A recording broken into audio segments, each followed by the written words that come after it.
Good afternoon and welcome to the Outdoor Art Club presentation, State of the City, with Mill Valley Mayor John McCauley and City Manager Alan Piombo. We seem to be having some difficulties with some of our viewers, so we'll wait just an extra minute for people to join. Otherwise, we will get started. We are recording this meeting so that everyone will be able to view it and take advantage of the great presentation that you're about to see. My name is Deborah Deck, and I'm working with fellow Zoom team member Lynette Dennison to bring you today's program. For those of you unfamiliar with the Outdoor Art Club, we're a nonprofit charitable organization founded in 1902. Our club engages in civic, cultural, and charitable work in our community.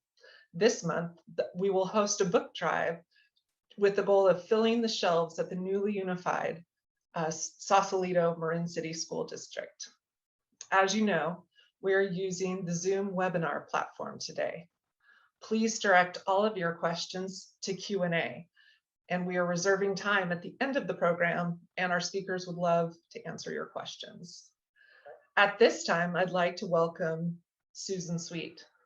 Susan is a member of the Outdoor Art Club and is the program chair for today's event. Hi, Susan. Thank you for joining us and bringing us today's program, State of the City. Have a great program. Thank you all for coming. I know you care about Mill Valley, and that's why you're here today. And I'm very pleased to introduce two gentlemen that have been working incredibly hard for the improvement of our community. I would like to first introduce Mayor John McCauley. John and his wife, Cindy, have lived in Mill Valley for the past 37 years, raised their children here, participated in sports, public schools, and he has also served on the city council for the past 8 years, twice as mayor. Before that, he worked in the 6 years in the city planning commission. And in his spare time now, he teaches at the Haas School of Business at UC Berkeley. He is joined today by our city manager, Alan Piombo, who is, he joined the city of Mill Valley after 28 years with the San Rafael Police Department and 11 months with the Mill Valley Police. Alan served a short term as interim city manager before being selected for the permanent role in January. His skills has shown he has excelled during the pandemic and economic impact to the city. So I welcome both of you to share your presentation with us. Okay, very good. Alan's going to put the slides up and I'll begin the presentation. So Alan, if you'd move to the next slide. Okay, so this is an overview of what we're going to cover today. I'm not going to read each of these points off to you, but you can see there's quite a variety of things we're going to cover briefly, and then we'll take your questions. And with that, go ahead to the next slide and we'll talk about our first topic. So our first topic is evacuation preparations, something that I've been very involved in for many years, and I'm very happy to discuss what we've been up to. So many years ago, I made a request of our fire chief, Tom Walsh, and I said, Tom, how fast can we evacuate our town in the event of a conflagration? And Tom said, I have no idea. And I thought, that's not the best answer. So we began a journey, and that journey included us contacting many organizations around the country, including FEMA, and we talked to all the various fire organizations. And what we learned was there was no definitive measurement of the speed of evacuation. That got me thinking, and I knew some people down at Google and contacted them. And after a little bit of nudging, was able to find some heavy duty technical research people who were intrigued by the idea, and they began working with us on doing which is really some groundbreaking research. So what they did was they created a map of the town.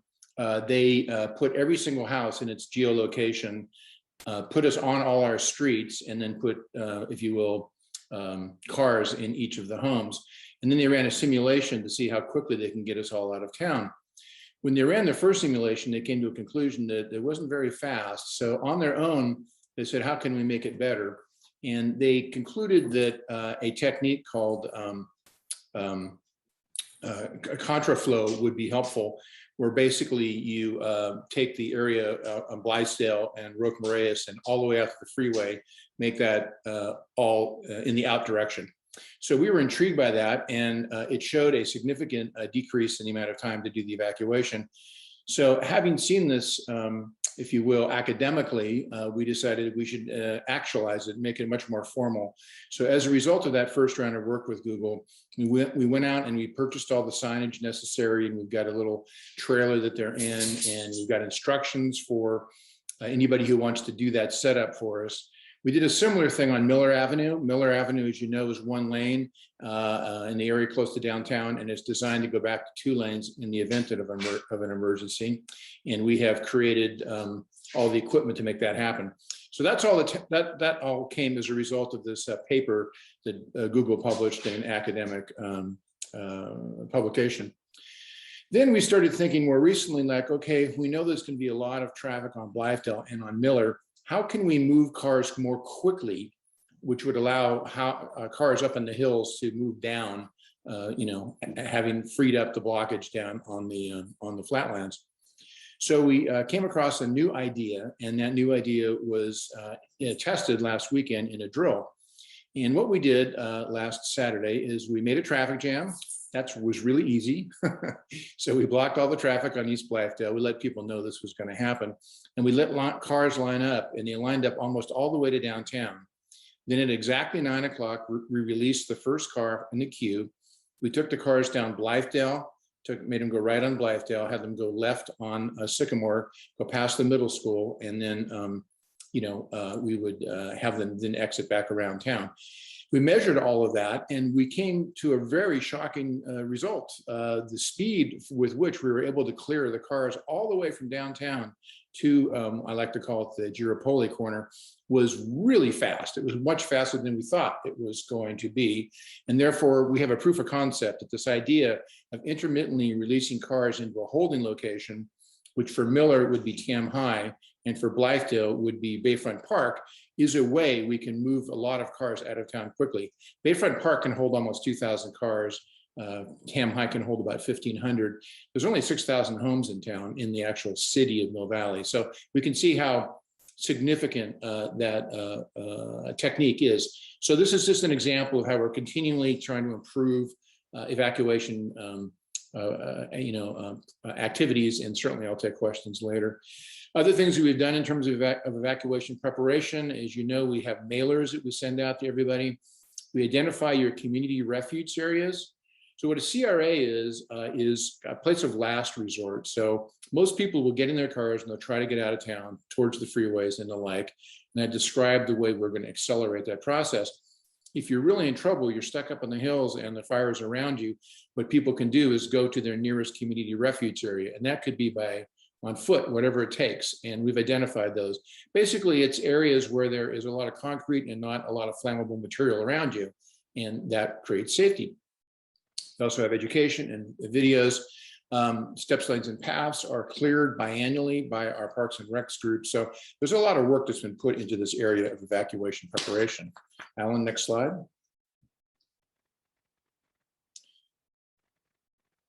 There you go. Okay, now other elements that are part of our plan to make the city safer deal with the question of vegetation management.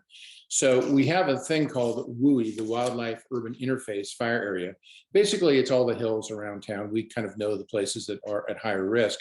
City Council passed an ordinance in the last year or so that requires the removal of 10 species of highly flammable vegetation. I always think of it as ABCJ: acacia, bamboo, cypress, and juniper. Those are highly flammable, and there are a few others. We are having those removed. And in addition, we recommended a voluntary removal of vegetation within 3 feet of any structure to create a hardscape non-combustible zone. That engendered quite a lot of controversy in town. We had a pretty full meeting when we brought this item forward. We decided to make it voluntary and not mandatory, although the state has more recently passed their own set of rules, which we're going to have to see how they will interplay over the next few years. They passed a law that said 5 feet. So we'll see how that all comes to pass. There's also an intensive inspection program that is both done by the city, and I'll talk about the Marin Wildfire Prevention Authority in a minute. So that's what we're doing in vegetation management. Next slide. Okay, other elements, that's at the house level. At the city level, we have our municipal services tax, which is basically used to improve our roads and to assist us in vegetation. So the city has been doing a lot of work here, clearing city properties. You might have noticed that on East Blythedale, we had some juniper, one of the SINs species, right on our median, you know, down on Lower Blythedale. So we pulled all that out, like, you know, don't do as we say, do as we do. So we've taken those steps. As I mentioned earlier, we're clearing the SLPs. There are fire breaks around town in significant locations that are designed to stop fire. We have our chipper program where we will come if 3 neighbors get together and do a lot of work. We'll chip your work for you for free. And there's a significant amount of coordination with the Marin Wildfire Protection Authority. That's that new group which just started at the county level, and we're working hand in hand in that area. Next up is emergency communications. So as you know, we have Alert Marin and Nixle. Another couple of things we have in our toolkit, you can see a photo there on the left of what's called a long range acoustic device, an LRAD. So LRADs are quite intriguing. They're designed for emergencies. They have battery backup power and solar. They can communicate by satellite. So if cell phones go down, they can still operate. And what they do is they serve as an alarm. But more interestingly, our fire people and our police people can direct messages specifically over that large PA system saying, go down this street, not that street, and the like. We're only the second city in California which has put the LRAD system in. I'd say it's a work in progress. There's still some parts of town where you can't hear it very well, but this is being worked on and improved. Also, the state has a new high-low siren rule. So if you ever hear that high-low signal on police cars and fire trucks, that means that's a signal to get out of town. There are neighborhood response groups. Other initiatives include our Firewise communities, fire department shared services, and we're currently looking at the question of whether it's wise to put additional density of housing in our fire zone areas. This is in the area of additional dwelling units and the like. So that's still being worked on. Okay, that's enough on fire. Let's move on to a new topic, which is affordable housing. Affordable housing is always been on the city's priority list for some time. We formed a housing advisory committee. I'm the chair of a number of years ago. And from that, there's been some real work. We have a fee now. If you do a remodel in excess of $100,000, there's a 1% fee that is generating some revenues for us. We've used those revenues in a very good way. There's a new home match program out there. And the idea there is we have many people who are living alone in large homes who might be house rich and cash poor, or might just be wanting to have somebody else around. So the home match program finds local people, hopefully generally people who are working in town, and matches them to our other residents. And we've had some success at this already. Maybe a half dozen matches have occurred. So that's a program that we're working on. Another thing that council recently did is we issued a resolution which dealt with the question of local control.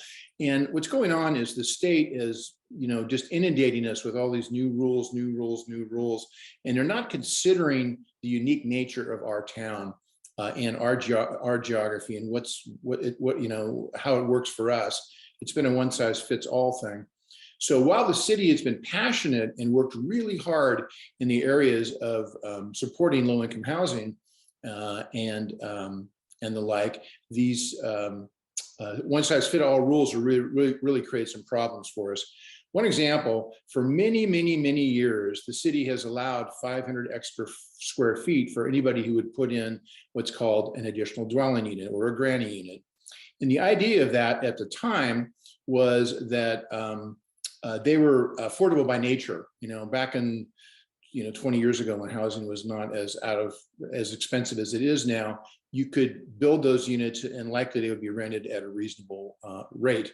As time has gone on, things have become more and more expensive. So what the city of Mill Valley concluded was that if we were going to give somebody 500 square feet for an ADU, we wanted something in return for that. The city wrote an ordinance, took us a year, much of a legal process you have to go through.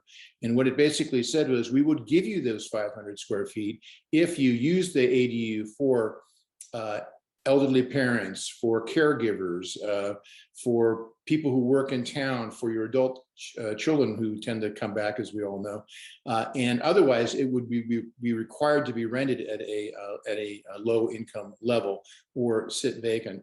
We got that all the way to the finish line, and then the state passed a new law that said, you know what, anybody can build now 800 square feet with no restrictions.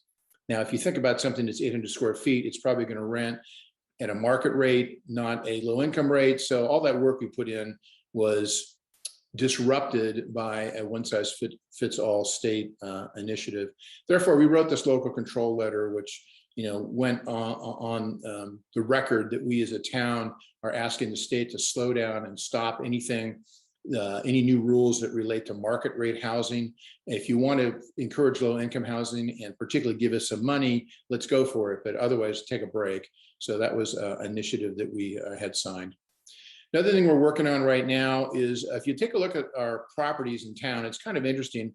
There's about 6,000 front doorbells in Mill Valley, door houses essentially.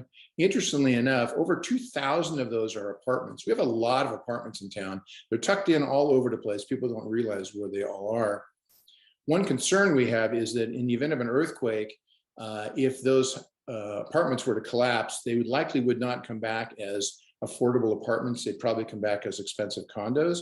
So we are trying to follow in the footpaths of San Francisco, which now has a new law which has been fully implemented and successfully so, that says that if you have an apartment structure that has risk in it because it's got a garage on the first floor that could suffer in an earthquake, that you have to strengthen those homes, and it's called the soft story. And so that's something else we're working on. Now, as to one specific element of affordable housing, most of you, I'm sure, are aware that the city has done an extensive review of all the properties in town that were owned by the city with a hope to find a location or two where we could build some low-income housing. We went through this process very openly in the public. We, in fact, weren't required to do any of this in public, but we chose to.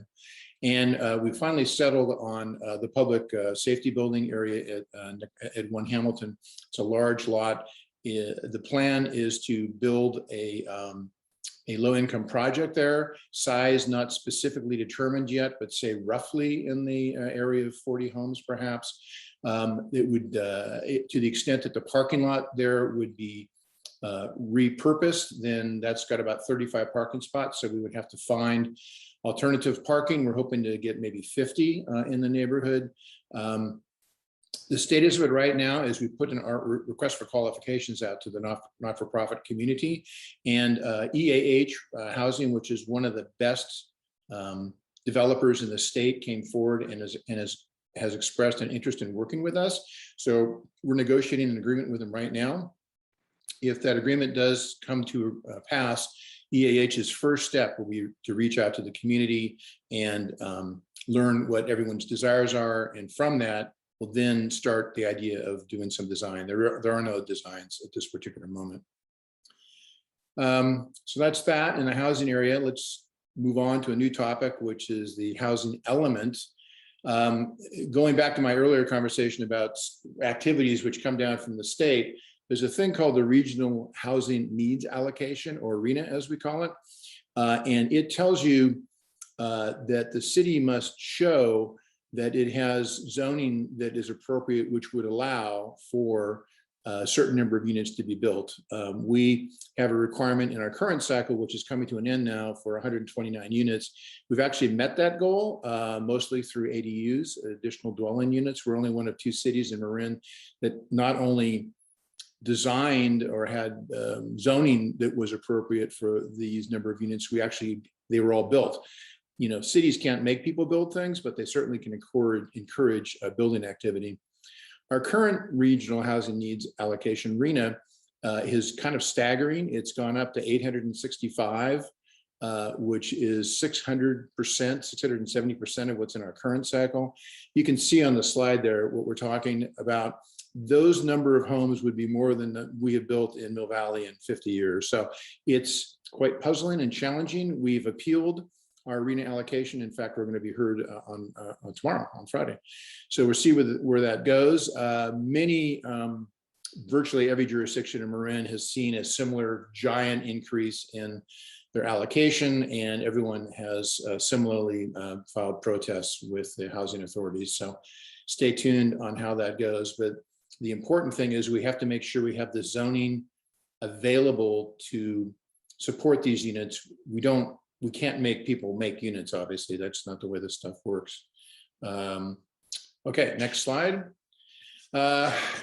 Traffic congestion is always a topic of interest in Marin, certainly in Mill Valley. We've had a few things we've been working on lately. One of them goes back quite a ways. This goes back to when Kate Sears was our supervisor. If you look at that Tiburon Boulevard interchange area, where East Blythedale comes together, that is a very complicated bit of real estate in that you've got parts of it owned by the city of Mill Valley, parts of it owned by the city of Tiburon. Belvedere has an interest in it. The county owns part of it, and part of it is owned by Caltrans. So there's all these different jurisdictions within a 2-block area. And that 2-block area is the cause of a massive backup into town. So with Kate's assistance, a few years ago, we all got together and started talking about this. And it was a long, protracted thing. But in the end, something really good came out of it. When Caltrans was designing their new ramp and metering on-ramps up through all of Marin, they agreed on their nickel to make the Tiburon Boulevard northbound on-ramp a wider ramp. It's now 3 lanes wide versus which it would have been 2 lanes. That's very significant because what that allows you to do is take the traffic on the Redwood Frontage Road down there by Safeway and proceed it onto the freeway or towards us or towards Tiburon faster, right? Because there's more room for the cars. That's important because that allows more green time east-west from Mill Valley towards Tiburon and Tiburon towards Mill Valley. That theoretically should help us reduce our traffic jams into town. Just about the time we got this thing wrapped up, of course, COVID came in.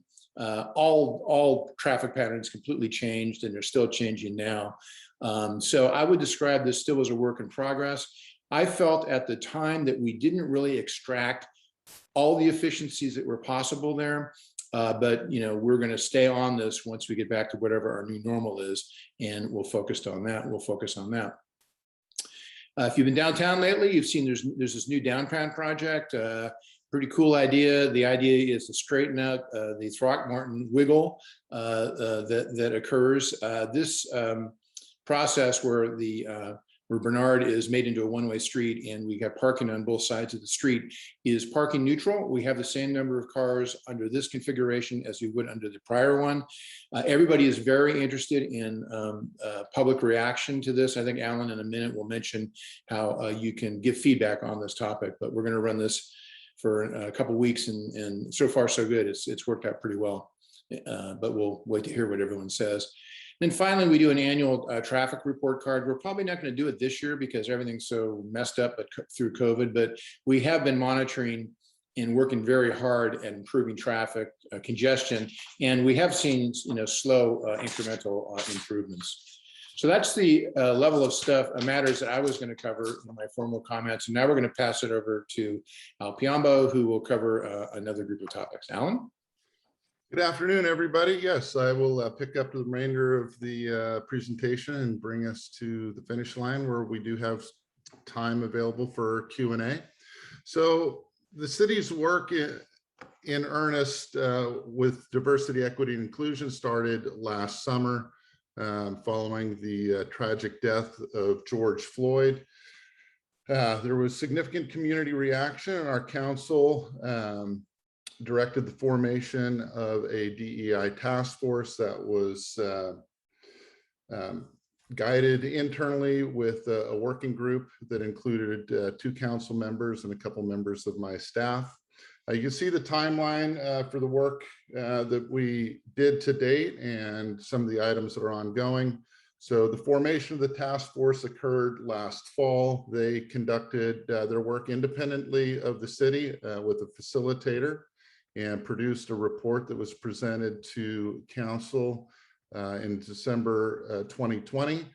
It included 64 plus different recommendations that my staff worked through and formulated a work plan that was presented to council in February of 2021. We took the items and bucketed them into planning and building, which is essentially all the housing items, items related to concerns around policing, recreation and arts, some collaboration with the Chamber of Commerce, and then all other things which fell into the city manager's office, human resources, and the like. So to date, we've presented the housing components to the council. We presented a preliminary look at the policing items. Those are coming back for what we believe is probably a final look at them on October 18th. That'll be followed by a presentation in November on the remaining items that aren't housing and aren't police. Lynn Walsh, our senior management analyst, produces a bi-weekly update that can be found at on our webpage, cityofmillvalley.org/DEI. We've got a bunch of good information there. It shows our progress. It shows what's outstanding. It gives you an idea of what we've updated and what we have coming in the future. So you can see what our goals were, based on a direction from council. They wanted us moving quickly. We weren't sitting on our hands. We used a GARE model to really start building from the inside out.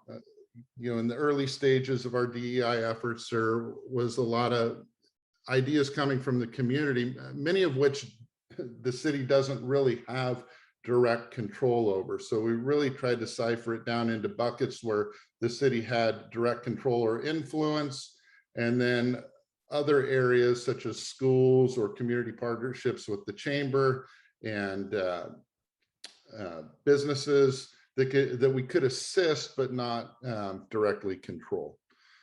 So that is how we've been approaching it. Many of the ideas that we looked at, they have to be appropriately scaled for a city our size and a staff our size. Things that San Francisco or Oakland might tackle just may not fit for a city the size of Mill Valley. So can answer more questions on DEI later.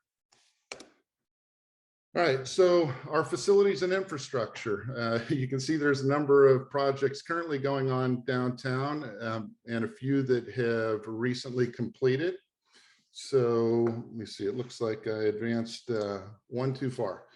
So as far as recently completed items since the community last heard a state of the city update, some of these go back a little way. Friends Field is one of them, and the wastewater treatment plant rehab project.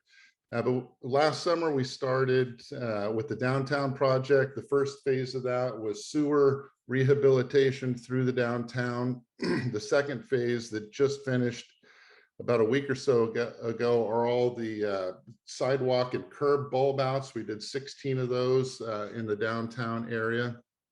I'll touch on phase 3 in a moment. We repaved Camino Alto. We just finished redoing the signal at Camino Alto and Sycamore.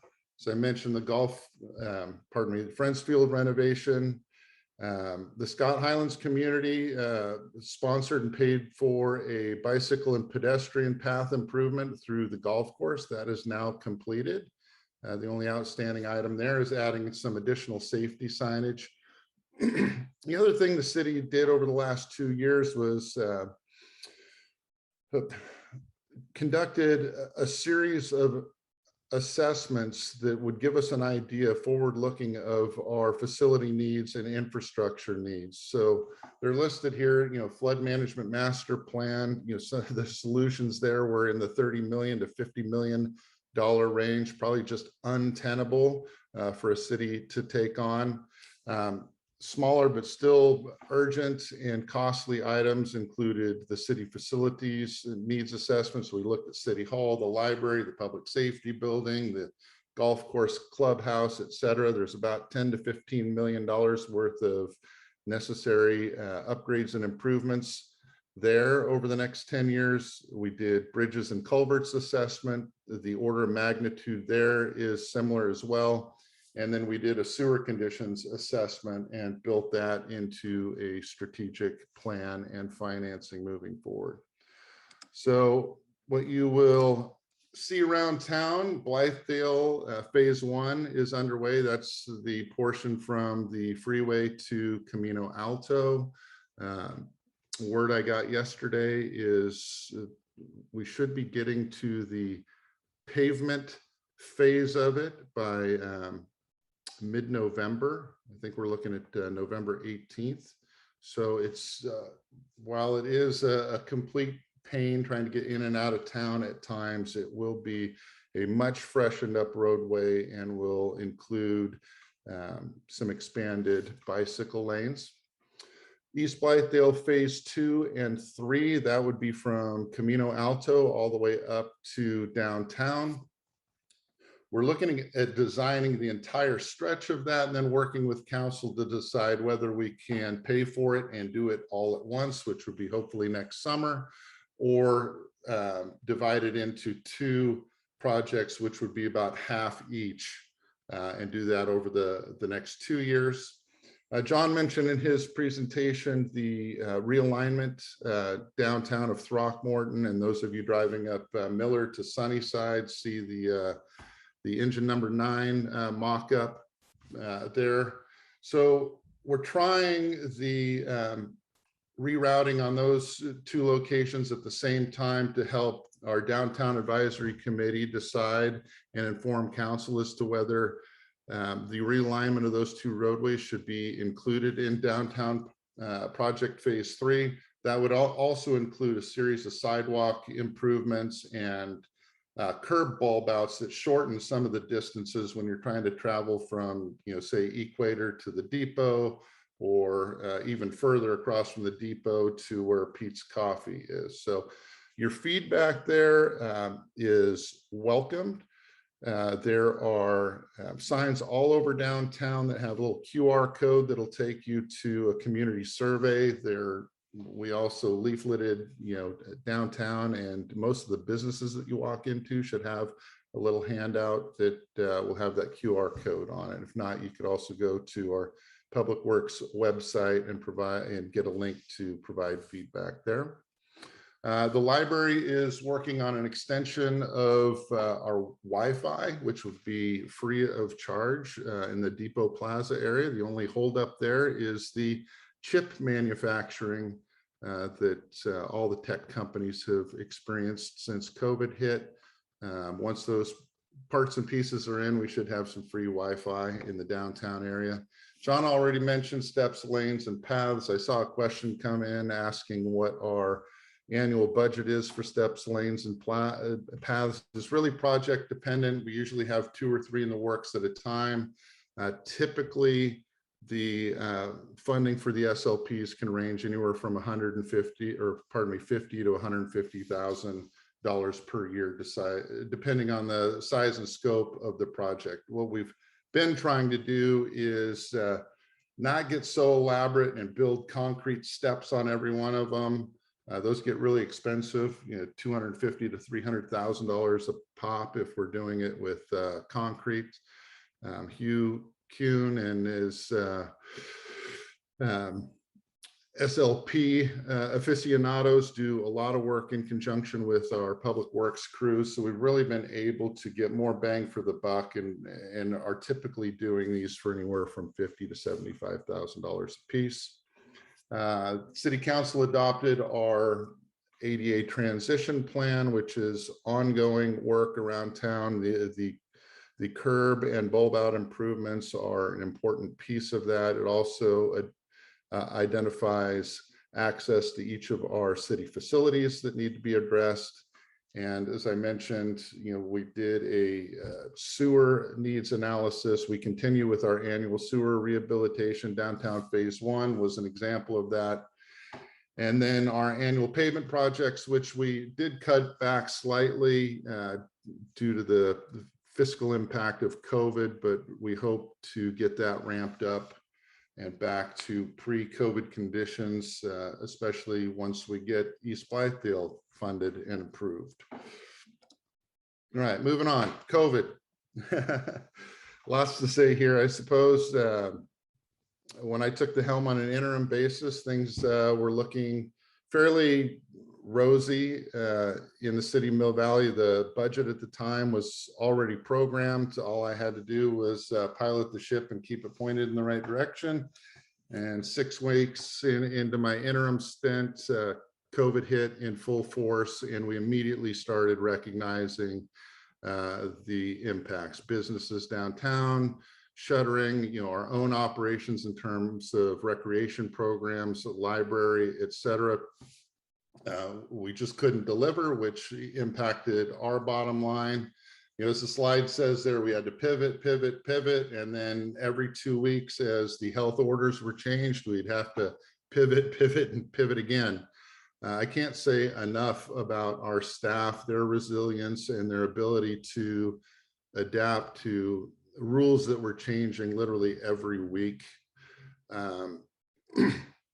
With direction from council and just seeing our operational needs and what we could and couldn't deliver, the most significant savings came as a result of laying off or not utilizing part-time staff. Most of those folks were people associated with programs that we just couldn't or wouldn't be allowed to deliver through recreation and library. One of the interesting things that we saw was over a 50% uptick in our planning and building efforts. People were sitting at home and either admiring wine cellars they could put in, additions, ADUs, etc. So while we were making cuts on one side of the house, we were double timing it in planning and building. Hit all-time highs this past year on monthly permits issued. So it really stretched the staff where we couldn't afford to add more bodies, but the workload was coming in at a rate that we hadn't seen previously. Plenty of public meetings. Council hosted a series of budget meetings. Every time there was a COVID health order update, we would broadcast those out on our normal channels, MV Connect being one of the primary sources for our community information. Just continuing regarding city finances, we've seen a fairly robust recovery, at least locally for Mill Valley. 55% to 60% of our budget, it comes from property taxes, which makes us fairly stable. Our biggest hits were in sales tax and the TOT tax that comes with short-term rentals and the hotels. For a good period of time, people were not driving, so we saw a little bit of a loss in the sales tax. That's the add on top of your gas purchases. With that, however, we did receive our American Rescue Plan Act money. The city of Mill Valley has $3.4 million coming from the feds. That's in 2 payments. We received $1.7 million of that last month, and around this time next year, we will get the second payment. We also did some debt refinancing on a sewer bond that we had and a bond that we have down on the community center. The existing rates, the existing very low rates allowed us to restructure those debts. The sewer one, we just did basically a rate and term, didn't add any additional money into that one. But on the community center, it allowed us to borrow an additional $3.8 million and still lower the payment. It pushed out the term a little bit, but council has its eyes on those two buckets of money to be able to complete all of East Blythedale and the items we discussed around the downtown project. Additionally, we've looked at additional collaboration between, library, arts, and recreation, seeing where we can offer programs that complement and supplement each other and reducing some of the overlap out of, two of our noteworthy departments. We're in the midst of a shared services agreement with the Southern Marin Fire District, which is saving us some money. Looking forward and just trying to get our own house in order.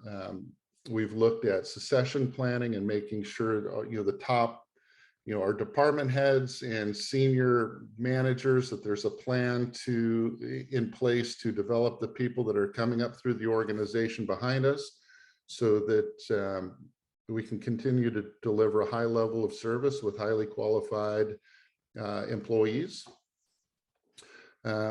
Council approved a 5-year plan to upgrade our information technology. That is stem to stern, starting with servers, phone system, new computers. A side project included in that was a new website that we just launched Tuesday morning. So if you haven't been to cityofmillvalley.org, please check it out. And then I also, over the summer, commissioned a compensation and classification study. So it's been a little bit of time since we looked at our alignment internally, how we compensate people, how certain classifications are compared against each other. And we also went out to market to see what the regional market is for many of our positions. We benchmark those and are working with council to make sure that we're appropriately compensating our folks and don't wind up in a recruitment and retention situation, but not also overcompensating and costing us money that could be allocated for other projects. All right, community engagement. As many of you probably know, we have MB Connect, which is our electronic newsletter that goes out bi-weekly. I think we have upwards of 16,000 subscribers, which is great for a community, a city that only has 14,000 residents. So clearly there's people outside the city limits that subscribe to our news. So I just mentioned a new city website that has all of our city services, agendas, events. It's broken down by department. The new staff directory and org charts are on there. Please check it out. Give us feedback on it, what you'd like to see, on the main pages. That's always helpful. And then, of course, you can subscribe to our Twitter feeds, Facebook, Nextdoor. Mill Valley is, my understanding, is where Nextdoor originated. The person that created it lives here in town.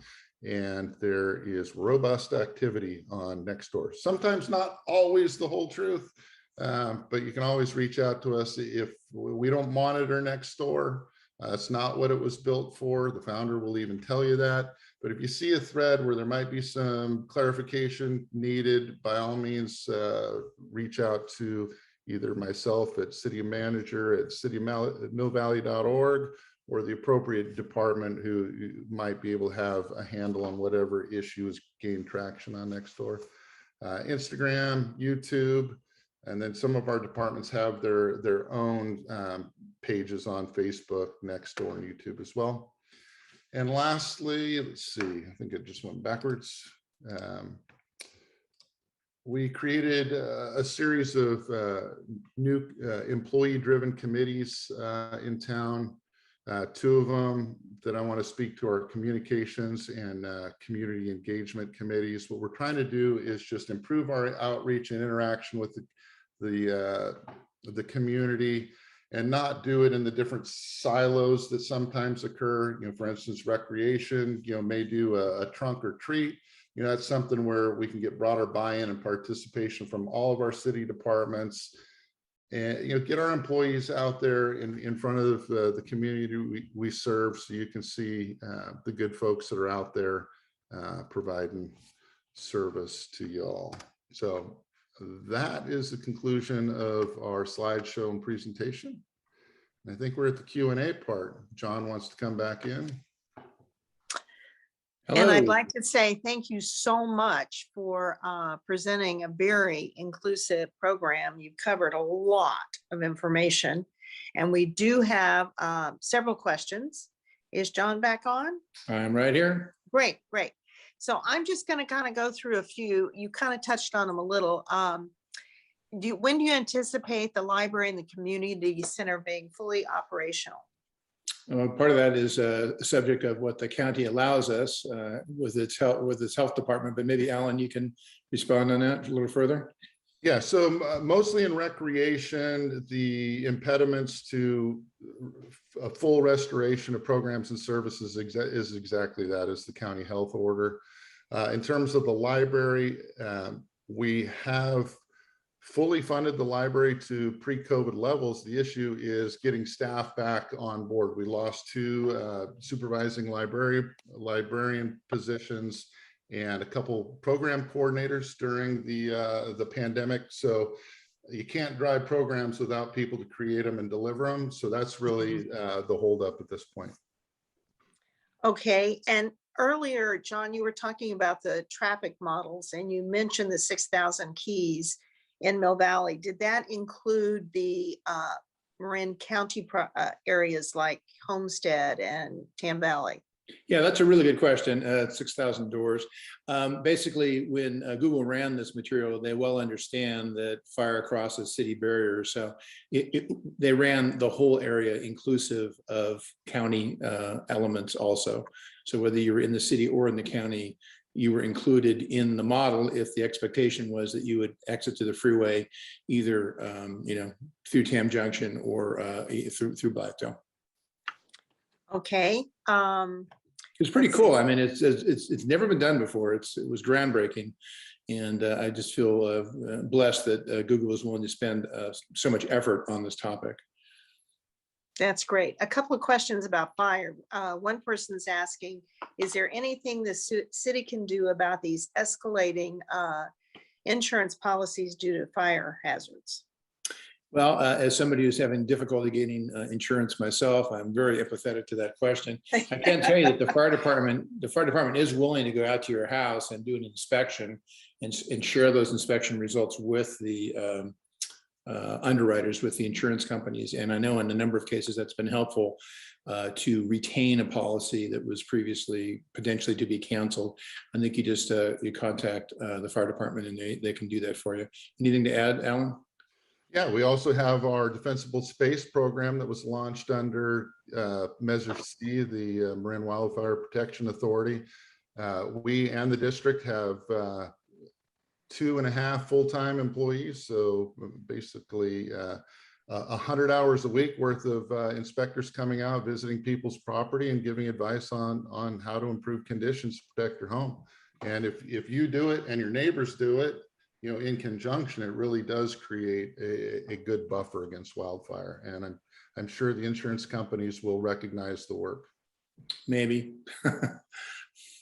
Is there a place to see the map of the city fire breaks? Alan, I'll leave that one to you. I'm not sure. Don't know on that one.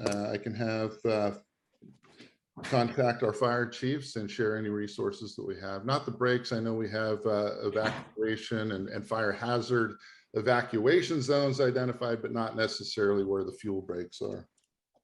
Okay, great. What is the status with the RFQ for the operations of the golf course and the clubhouse? Oh, I definitely know Alan can answer that because he was working on it yesterday. Yeah. So we had 5 respondents to the request for proposals.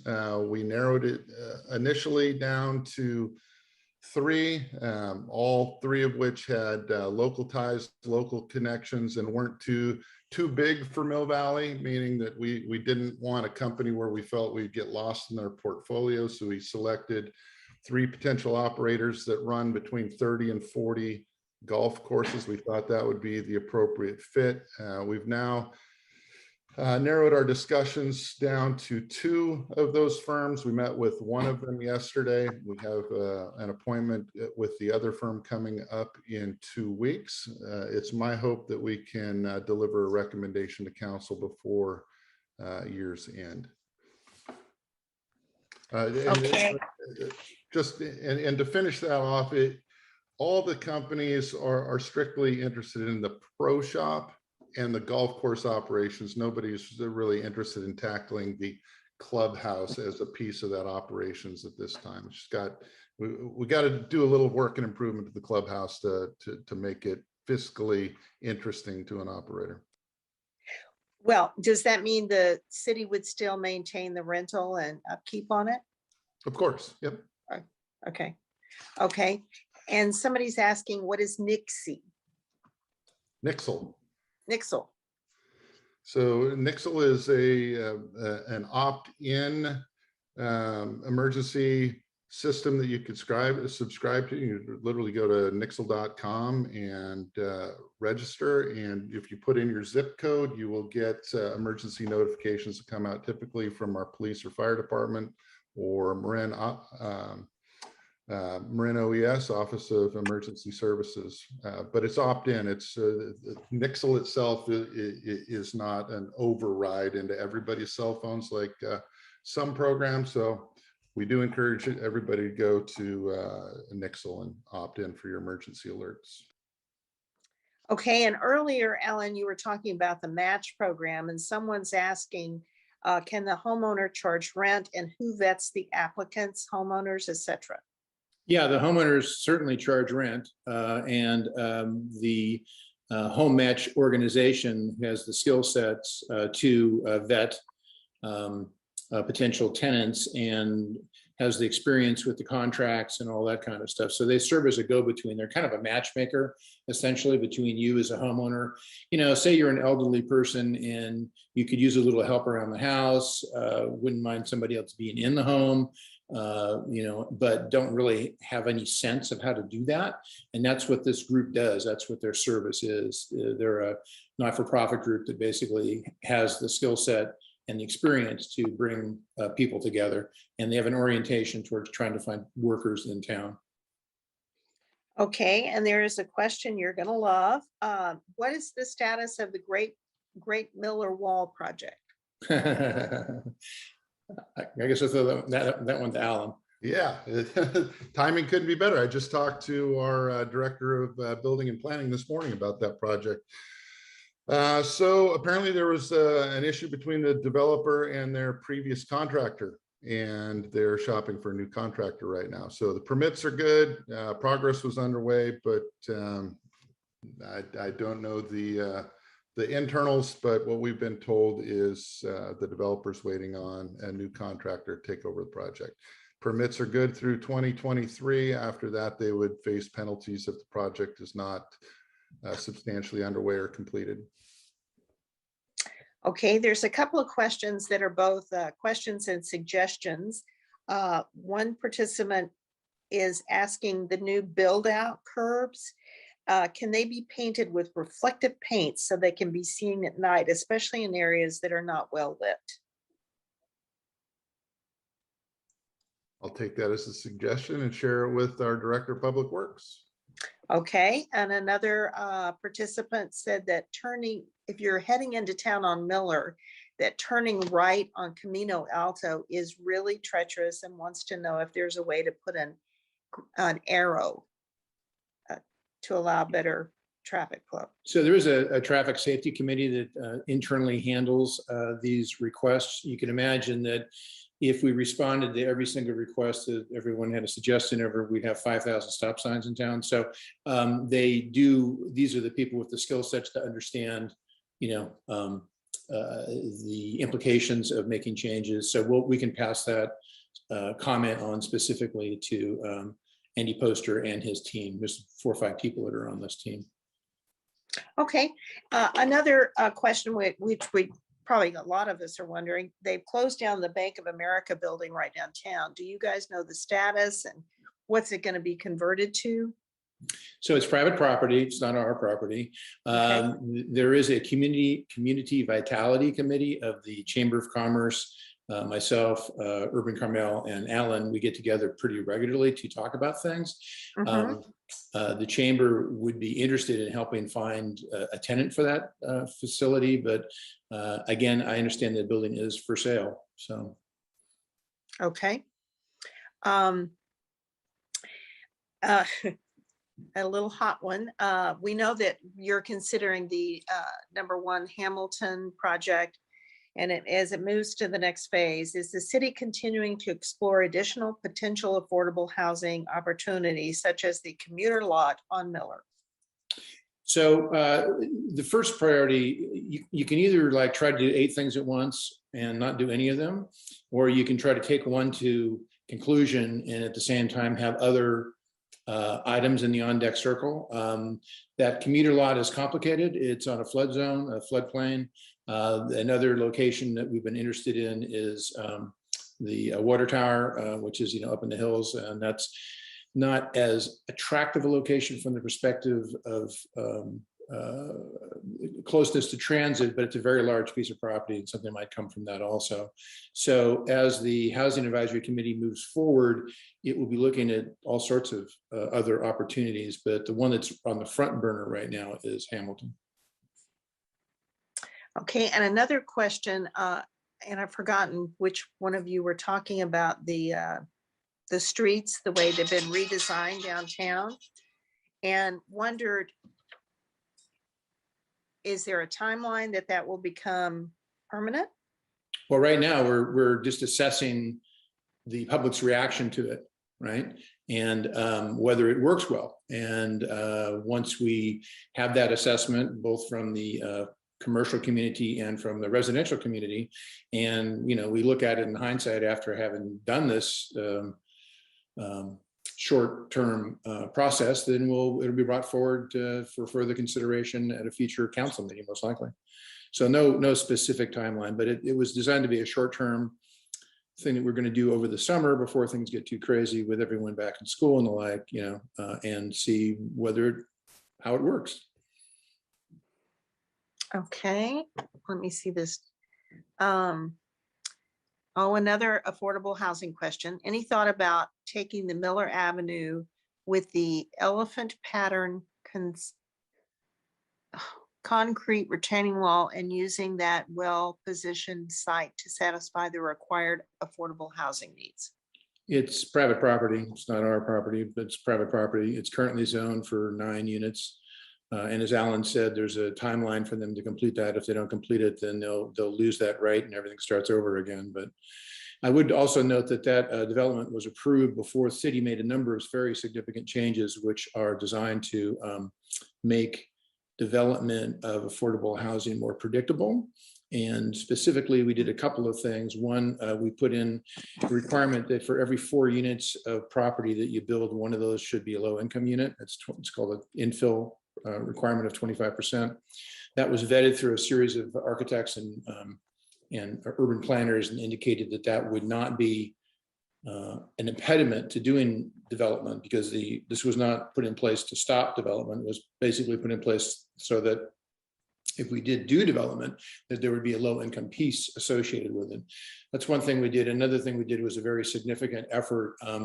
At the time that project was put in place, it was done through what's called the conditional use permit. So there were no baseline rules in place. And as a result of that, there were many public hearings and a lot of push and pull on that to create more predictability to development. The city has passed some design review guidelines for multi-use housing. So it's kind of like a baseline set of rules. This is our baseline ideas so that any developer would know, roughly what the city is looking for.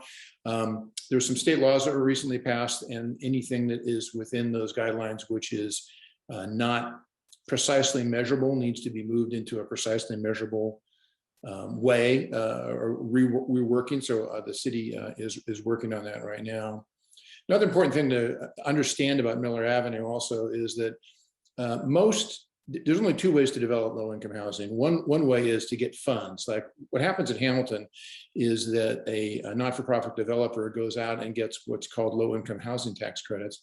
And basically it's federal money that finances the creation of the building. And then that allows, after the building has been built, for the operator to charge a much lower rent to the tenants than would be a market rent. And that lower rent basically is used to maintain the building over time, put new roofs on it, keep it painted, keep it looking good. And the good developers have a very solid track record of doing this kind of work, right? So that's one way to create low-income housing. The other way is, like we said, with this infill idea that, you build 4 units, you have to include one, and then they're just sold into the market, and that's the end of the story. If you look at Miller, most of the properties along Miller are small in size, acre and a half. They don't really, there's no land big enough to support the technique that was being used on One Hamilton. So that's why we have kind of both toolkits out there. But we're continuing as the housing element process is just kicking off. We just literally had our first meeting. The task before the housing committee is to make sure that there are no impediments in our zoning which would prevent development of the scale that the regional housing needs allocation employs. So there'll be a bunch more public meetings, and people are welcome to attend those and bring their ideas to those meetings as the housing element is written. So there are a few more questions. However, it is 2 o'clock. We did promise to try to honor our timeline. So I want to personally thank both of you. There were over 85 people that were participating today, listening to your questions and answers, and hearing about all that's going on in the city. So thank you. The OAC thanks you. I know you guys really honor doing this for us every year to serve the community, and I personally am very grateful for that. And if those of you that are participating, we'd like to remind you that we have ongoing programs. The next one I want to tell you about will be on October 28th, again at 1, and it's the Mental Health and COVID-19 Pandemic, A Tale of Two Marins. And Dr. Elizabeth Horvowitz, Chief of Behavioral Health Officer at Marin Community Clinics, will discuss how the intersection of income inequality, health disparities, and the COVID-19 pandemic has created a disproportionate toll on the mental health of Marin's Latinx immigrant community. We hope to see you there. And thank you all for participating.